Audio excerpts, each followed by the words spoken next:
Three, two, one. Welcome to the stage, Mike. How are you, Mike? I'm good. How you doing? Great, thanks, bud. Awesome. And if it makes it easier, you can use talk like this and all that good stuff. That's Awesome. all good. Good stuff. I love your Collective Soul shirt, dude. Thank you. Yeah, I seen him up in Hampton Beach in New Hampshire Wow. just recently this summer when I was up there working. Awesome. Good stuff. They were my very first concert journal that I wrote when I was out in LA. And so it was I saw him at the House of Blues on the Sunset Strip. Nice. It was awesome. I brought my buddy Russell with me. He was from England. He goes, get me into the show. And I'm like, all right. So I took photos of him. But yeah, what's some of your favorite Collective Soul songs? Oh, that's a hard question to ask. I like them all, really. Same here. Same here. I can't really pick a favorite. I jammed a lot of them. I try to find a collective amount of collective soul to jam to, I guess I could say. Indeed. That's a good play on words there. Collective Soul. Yep. Awesome. And after all these years, they still put on one heck of a show. Oh, absolutely. Yep. They're like Soul Asylum and Big Head Todd and the Monsters and Cracker and all those good stuff back in the day. Yeah, I love Cracker. I get a couple songs by Cracker. Awesome. Fantastic. I'm actually learning a couple new instruments, trying to get some songs down by him. Awesome. Good stuff. So what's your music history? If you bring the mic to you and so the audience can hear you. My bad. I talk too low. Yeah, music history. I mean, I've been around music since I've been about 4. I got introduced to it through a couple of my mom's friends. They put me on behind the drum kit at 4. I dabbled around with that and then got in the first grade, started learning violin, was in the youth orchestra for Flagler County for a while with violin, and got out of that, went to trombone, learned that, and self-taught myself drums out of that. Got lucky enough. That was actually, let me not skip over parts because it's detail. I got into trombone, and then 2012 came along, and I had some really, really dark spots in life. My dad passed away in New Year's 2012. So it kind of put me in a dark spiral to put out in life. And I got lucky. My neighbor was an old church drummer, and he was moving and didn't have enough room in his house for his drum kit. So I ended up buying it from him, and that's how I got my first kit. And I still have it till today. I still play with it. That's my primary kit. And I got that, started learning. To be honest, when I first started, didn't really think I was going to do anything with it. I mean, didn't really have any rhythm. I was awful, but we all got to start somewhere, I guess. And really, I started as an outlet. Because, I mean, I was in a dark spot with everything going on. Like I said, my dad passed away, and I didn't really know how to go with it. And just over the years, went from there, played on YouTube, self-taught myself that way, and ended up meeting up with this girl in high school that Brooke Rizzo, one of my old friends, and we ended up starting a band Endless Void for a while in Flagler County. I ended up playing a lot of places in Jacksonville through Orlando. I did play 1904 with them, and by the end of the time with the band, I realized that she actually ended up telling me that she was Tom Petty's niece. Whoa! So that was cool jamming with her, and we had pretty good. I'm not sure if you're familiar with the Ned or the bands around Palm Coast. It was an punk band, but they had like an underground label, Rugrat Records, for a while. They changed that name, but you guys are awesome, and we ended up getting put on that underground label in Flagler and getting gigs all over the place, from Jacksonville up to 1904 to playing some of the places down in Orlando, doing a lot, like back when the Rock Bar was here, we played, and a couple others. But it was fun, and I just kept going with it. Stayed with trombone. I was in the marching band with that, and kept with the drumming. Unfortunately, come 2017, around December, the band broke up because the lead singer had other plans. She had to go to college out of state, but I got into another band after that, after Endless Void. We played Endless Void. We played a lot of like alternative. We had originals. We had a lot of originals, but we played a lot of alternative 90s. And I went from that band to a blues rock, classic rock, and like bluegrass band for a while. Hopped on with the horn, did some drumming, got into vocals, and jammed out that way. And I'm actually kind of fortunate for that. I'm happy because it taught me a lot about different genres. And I'm kind of glad because it's helped me get really versatile Absolutely. with what I've done. That's so gnarly. And like the whole Jacksonville scene, like Underbellies and 1904 and Justice Pub and Shantytown Pub and Yeah, those guys are awesome. all of them, Love yeah. those venues. Good stuff. And Rain Dogs, like you stand up there sometimes. Good times. Voussoir, awesome places. So many venues, just like TJ said, there's just like so many venues, bars to perform, and it's like, why just like not branch out? The driving is what it makes it fun when you have someone with you. 'Cause it makes the driving go by faster. You know? Absolutely. Absolutely. Absolutely. I always love going through the journey when I'm not by myself. Most definitely. Good stuff. Good stuff. And so, you had so many instruments. That's wild. Like, do you have like a favorite musician that played each of like trombones and drums and all that stuff? Trombone's kind of a hard one. I don't really have too many people that I could pull off the top of my head. Drums, I've idolized like Keith Moon. That was definitely one of those. Of course, the Professor from Rush, and a lot of like metal drummers, Joey Jordison.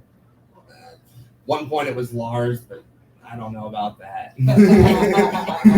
And but yeah, it's just a lot of different genres. If I could keep going, I just can't remember the names right now, but there's a lot of different genres of drummers that I've listened to just to get a variety and try to branch out so I'm not stuck to one genre. So I can, if I need to, go and help out and jumping on gigs and do a lot of stuff.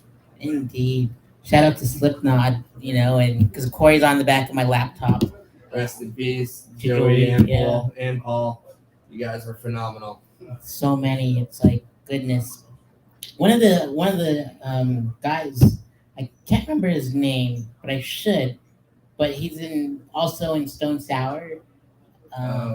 Jim Root. Yeah, Jim Root. He lives in Jacksonville. Nice. Yeah, because Nice. my buddy, he has his own, like a brewery, and he had to deliver a guitar, and he goes, "Yeah, I'll go and deliver it myself." And he lives in all the way in Titusville, so it's like I wouldn't mind driving all that way just to meet, Jim Root.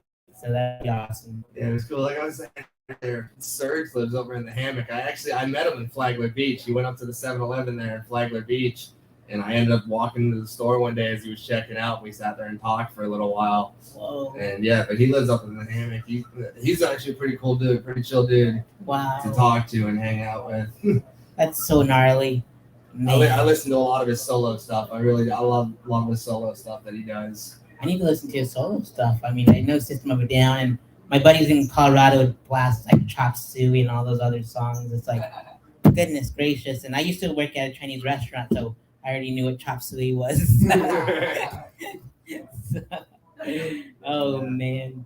But yeah, that's a lot of music history. I mean, we talked about Rush earlier and with TJ about the band that I managed, the 3-piece that sounds like a 6-piece. It's amazing. Music. I love how music unites people from different, backgrounds. Absolutely. I love it. Music's the universal language. It really is. I mean, we got like 3 bands up here: Wu-Tang, Collective Soul, and Tool. It's like good stuff. Good Just stuff. make a collaboration of all 3 of them. That'd be awesome. One heck of a festival. That's Oh yeah. absolutely The only problem is which one would headline. right. I think there should be That's the real question. 3 stages. They headline each one. Yeah, that's good. Make it another Welcome to Rockville. Yeah, right. Hopefully it don't get rained out though. Right? Did you guys go? I didn't go this year, but I went last year when it was in November, and that was actually the first time I went in 2 years. I've been going since 2015, but my job takes me everywhere, so I've been out of state for the last couple of years, and so last year I came in and I'm like, I'm going. It's right around my birthday in November, and I might as well go. And yeah, that was a fun show. Kind of crazy fact about that is Slipknot wasn't supposed to play. Oh yeah. That was they filled in like 2 days before the festival because the headliner dropped out due to health reasons for the guitar player, I believe. And so Slipknot added a whole extra show to that. But unfortunately, Clown wasn't there. He was in the hospital getting surgery for the bicep injury at the time. But it was still a great show. Wasn't Motley Crue supposed to be on there in that guitarist? Or I can't remember who dropped out for Slipknot to jump in. No, I don't think it was Motley Crue, but I know who you're talking about. I had the shirt at home. If I looked at the shirt, it would tell me. For sure. Yeah, I haven't gone in like 5 years since they moved from Jacksonville to Daytona. So, because I used to get press passes all the time and go there and cover, but when they moved to Daytona, they just wanted radio stations because radio is more heavy here. I'm like, Right. all right, I should start a radio station so I can interview bands again. But Yeah. I was kind of bummed because 2019 I was up in Indiana working, and Tool was headlining Rockville, and I really wanted to see them. And unfortunately, I was up in Indiana, and somehow I didn't realize they came up a couple weeks after and played about 20 miles down the road from me in Indiana, and I missed the show. Dang. So I was kind of bummed about that. Well, I prefer Tool Inside anyways. They're just like the lasers show up more off. Like, But I did see Perfect Circle. they're amazing, aren't they? Gosh, I've seen them like in every state that I lived in, like Florida, Colorado, and California. And like I was supposed to go to my 10-year high school reunion, but my buddy Steve worked at a liquor store nearby. He goes, I do catering for the Gibson Amphitheater and the wheelchair and all that stuff. And I noticed your Merkin hat, and Maynard does wine over there, and like all those other stuff in Arizona. And he goes, yeah, I'm just here picking up some wine. And he goes, you know what Perfect Circle's coming? I'm like, yeah, I got nosebleeds. He goes, how would you like to go backstage? I'm like, you got to be kidding me. So I didn't believe him. So we got to the box office. They gave us our bracelets. We walked in like Wayne and Garth from Wayne's World, meeting Alice Cooper. Nice. We got to hang out with James. Well, he was on his phone. But like Matt McJunkins and Jeff Fiedel signed my poster with Billy Howardell. And Maynard was somewhere getting acupuncture or something like that. And like some band from like Japan was opening up for him. So it was like pretty wild. Nice. Yep, I think they were like robot something. I can't remember. It was like 2011. Good times, good times. So Mike, what else is what are the names of the bands have you been part of? I had a band back in high school. We were named Endless Void. That was one with Tom Petty's niece. And then I got out of that, went to a band, Shaker Jones. And that lasted for a while. I actually did a couple bike week gigs around here with them over at the Beaver Bar and a couple places. And ended up right after I graduated, met up with an old friend of mine from the marching band. And he already had a band going, but he needed a drummer. So I got put into that. I'm currently in that one right now, too, on top of the project I have with TJ and the band I'm in now, Not Your Break. We do a lot of 90s stuff. We have some originals out right now on Facebook, but I try to stay busy with it. I love my music. If I can branch out as much as I can, it's great. I love the music. And you have all the experience with all those different instruments. You might as well branch out all you can. You never know where the music's gonna take you. For sure. Most definitely. I mean, like I said earlier, I do music now, and I'm fortunate that I get gigs. I'm actually happy for it. I never thought it would be like this. I did it as an outlet when I started, because like I said, I got my first drum kit right after my dad passed. And so I was in a real big mental block at the time, and I was in a really dark spot. So I mean, it kind of helped me emotionally get through it, because that was a dark spot. And then a couple of years later, I ended up getting into a band with it. Didn't think it was going to get that far anyhow. And then we started getting paid gigs, and I've been going ever since. And I know TJ was talking before this with Artemis Pyle and Pepper Pyle. Funny thing about that is 2015, I met up with Pepper Pyle down at the Music on Main Street, and she advertised an open mic down at Tortugas when it was still Fuegos down there. And that was my first branch into public music, like playing live. And so I got into that because of Pepper Pyle.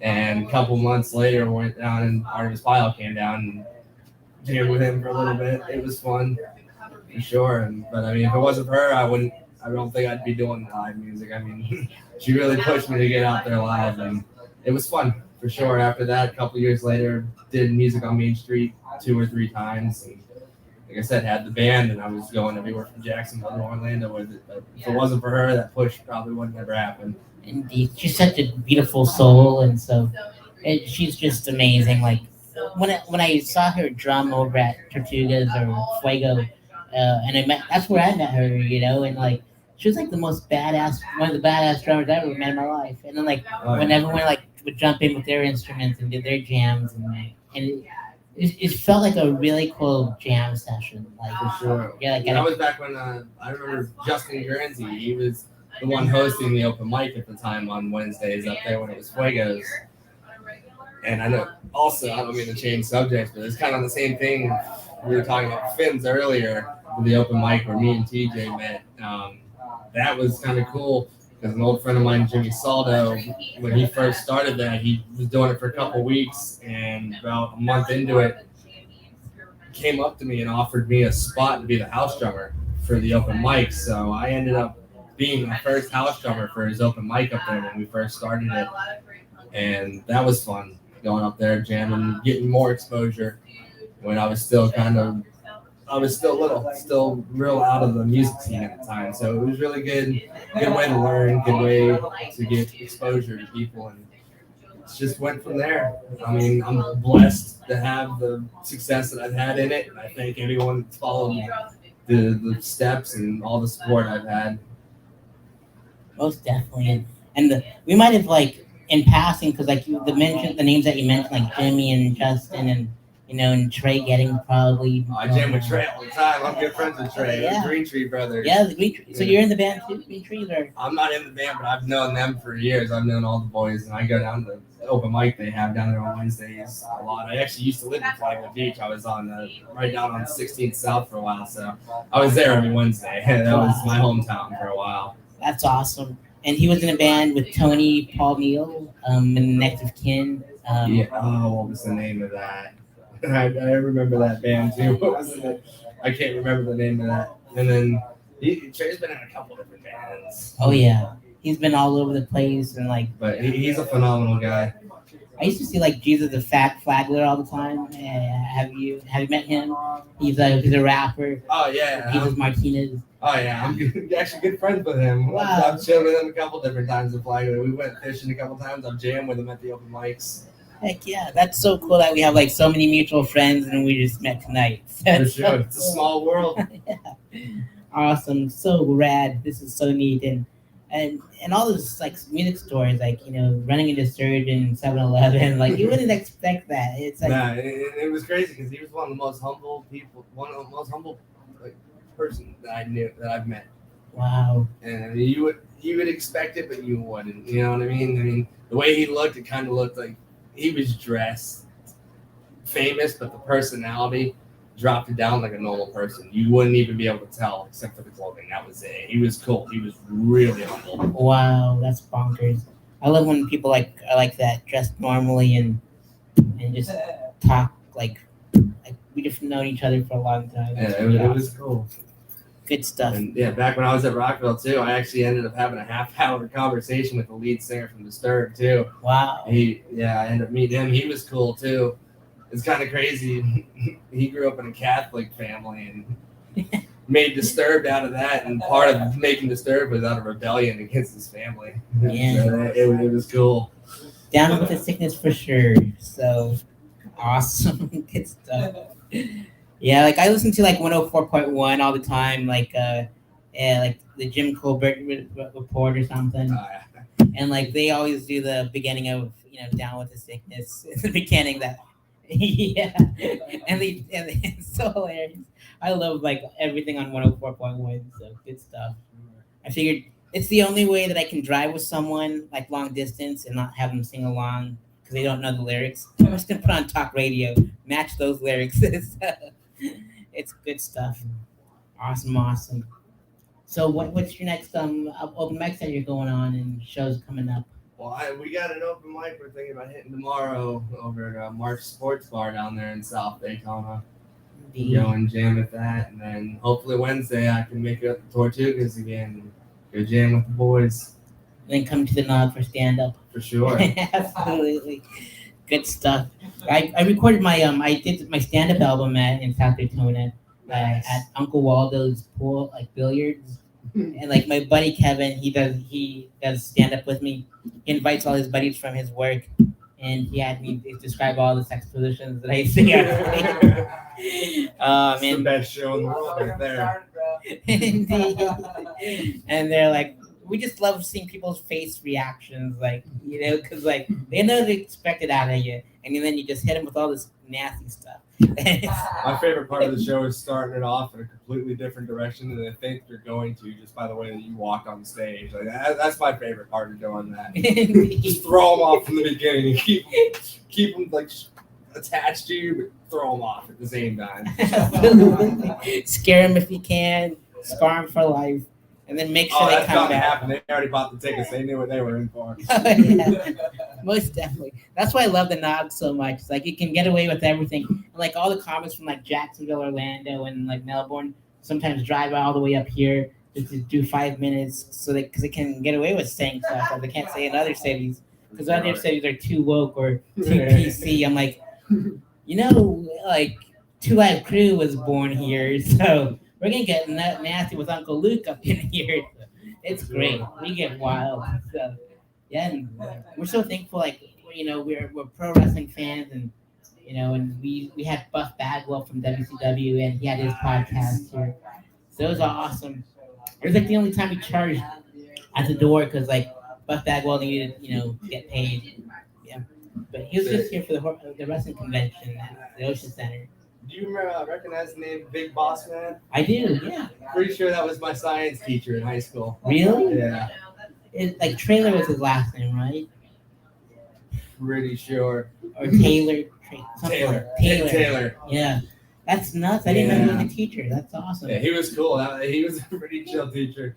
I used to be one of his favorite people, but he always used to mess with me because I'd come into class late all the time. He would just straight mess with me, call me out on everything, but he'd always let me sleep in the back of class, and I'd still pass the class. But that's so gnarly. If I remember him like back in the 80s and 90s, and he changed the name to Boss Man and was in WWE for a while. He always said that he wasn't, but it's like, we know you are, dude. He would slip up sometimes in the catchphrases, but slip out during class, and he's like, yeah, I know him. He's a good friend of mine, but I'm not him. Okay. Okay. Like he's pulling one of those like Tony Clifton, Andy Kaufman on you. Yeah. Yep. I'm not Batman. I'm Bruce Wayne today. Yep. He passed away as well, so I think like a couple years back. But yeah. But man, it's good times, and just seeing pro wrestlers and seeing their alter egos that when they're not on in the wrestling ring, they're doing something else. For sure. And Florida's known for their wrestling scene. It's wild. Good stuff. I definitely went to a couple of wrestling shows around here. Really? Florida. Yeah, I've been to a couple of the WWE events. They're fun. Yeah. Especially down in Orlando. I've been to actually 2 in Orlando and I think 1 in Jacksonville. Wow. That's awesome. Do you go watch AEW and stuff too? Or just WWE? I used to. Indeed. Yeah, I definitely used to. I mean, I've kind of weaned off of it a lot to kind of focus on life, really, because life's kind of moved forward on me, and just got to focus on my job and my music. So, I mean, most definitely. Cut a lot of stuff out of my life. Same here. I just like watch the YouTube clips and like whatever I can find on Instagram, if they have it on there. All right, this is what's happening. So, yeah. Sure. But stand up to control for a little while, storytelling and all that good stuff. It's all in fun. Absolutely. Yeah. So you're like, since you're both musicians, TJ and Mike, and a lot of my jokes deal with music. And so like, if you come on Wednesday, I'll perform this Puddle of Mud parody that I do. Oh, great. Yeah. Instead of She Hates Me, it's a self-love song. I was say, is it a parody of the Nirvana one that they did? Because I mean, that would be golden. I wish. But like, I wrote this song in college. There's no need to hurt people because that cover kind of was painful to watch, but it'd still be funny to make a parody out of it. It hurt me, yeah. I was like, oh my, it hurt my ears. But yeah, like the comics knew the lyrics, like because they performed it so much that they finished my lyrics sometimes. It's awesome. That's a fun song. It's a fun song to play. Oh yeah. So if you see them like with their lighters up and finishing my lyrics, you're gonna be yeah, this is home. It's a Weird Al moment. It really is. I need to watch his movie, by the way.